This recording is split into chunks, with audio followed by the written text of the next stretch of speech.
სტალინი, პიროვნულად სტალინი ეკლესია ტერიტორიაზე აღარ არსებობდა. ლენინის და ტროცკის და ზინოვიევის და კამენევის და ბუხარინის ამ შავბნელი ხროვის მიზანი იყო კულტურული მოძრაობების განადგურება და ეკლესიის განადგურება. და ეს შეაჩერა მხოლოდ სტალინს. შეძლო ტროცკი ამბობდა კიდეც, რომ სტალინი არ არის ჩვენი, ის სხვა ვიღაცა, ის შემოგზავნილია და მართლაც ასე იყო. მე მსმენია ასეთი რამ, რომ ის სპეციალურად წავიდა სემინარიიდან იმისათვის, რომ როგორმე გაჩერებულიყო ეს პროლეტარიატის ეგრეთ წოდებული დიქტატურის შავბნელი შედეგები, რაც უკანდა შემდეგ მსოფლიოს უკანდა მე რამდენადაც ვიცი დასხავდა ასეთი მოძღვარი მამა იერონი ის შემდეგ მოაწევდა ციმბირში და სტალინი ჩადიოდა მასთან წელიწადში 5 ჯერში სიგონებს ახლო გარემოცის მომონებები არის და ჩადიოდა იქ და ჩებოდა და ესაუბრებოდა და იღებდა მის გარჩევებს და რამდენადაც ვიცი რომ მამა იერონის კურთხევით იყო შესული კომუნისტურ პარტიაში სემინარის დროს სემინარიალობის დროს ანუ ის მოიქცა ისე რომ გაირიცხა სემინარი და რომ შესულიყო იქ შემდეგ აჩვენა თავი რომ იყო მათი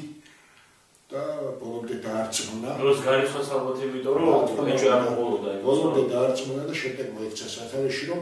შესაძლებლობის ფარგლებში გაჩერებული იყო ის უდიდესი ბოროტება რომელსაც ცდილობდნენ დაენერგათ კომუნისტები და ის შავდელი ბოლშევიკური წყობილება და მე მინდა გავიხსენოთ საშინელად მძღოლ საბჭოთა კავშირი ჩემი სტუდენტობის პერიოდშიც ყველა ვინც მიცნობს და ვინც ყველა მიცოდა ჩემი დამოკიდებულება ჭირით მეჯავრებოდა კომუნისტური პარტია საბჭოთა კავშირი და რა თქმა უნდა ყველა მიანა ვირკიროდი საქართველოს დამოკიდებულებას მაგრამ სოციალური რეჟიმი მაშინდელი რაც იყო და თუნდაც ნეობასთან დამოკიდებულება ეს არ იყო კომუნისტური ეს არ იყო ლენინური ეს იყო სტალინური კომუნისტური და ლენინური იდეოლოგია ოფიციალურად ითვალისწინებდა გარყვნილების დანერგვას იმ ტერიტორიაზე სადაც ისინი იქნებოდნენ ეს შეცვალა შემდეგ სტალინმა რომ აი გრძალა მეძაობა აი გრძალა მამათმავლობა აი გრძალა მკითხაობა ჯადოქრობა ყველა უსნეობა ოფიციალურად გრძალებით იყო გრძალული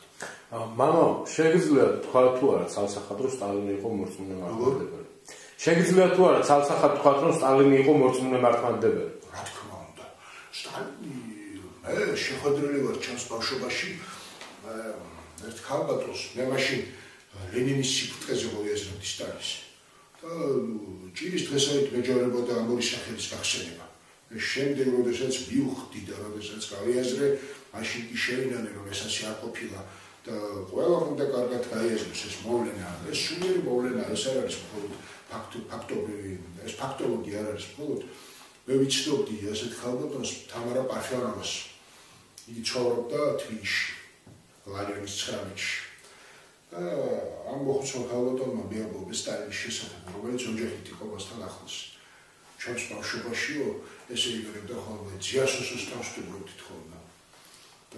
შვილო ძიასოსო მორწმუნე იყო და შეიცხარი მოთხარი რასამოთვეთ კი ქალბატონო და არა შვილო არ ამბობენ მართალ სტალინი არიცი ვინ იყო მე ჩემი თვალით მინახავს რომ მოცემს როგორ კითხულობ და საჯარო ოთახში ხატები ეკითხა ხო და მე ახლა საჩვენის რაღაც გადაცემა რომ მის კაბინეტში ჩადარებული იყო ღვთისმშობლის ხატები ღვთისმშობლის ხატები და საიდუმლო გვირაბიც ყოფილა მე არ მინახავს ეს გადაცემა მითხრეს რომ იყო საიდუმლო გვირაბი საიდანაც სტალინი შედიოდა თავის კაბინეტში გვირაბის თავზე იყო თაღი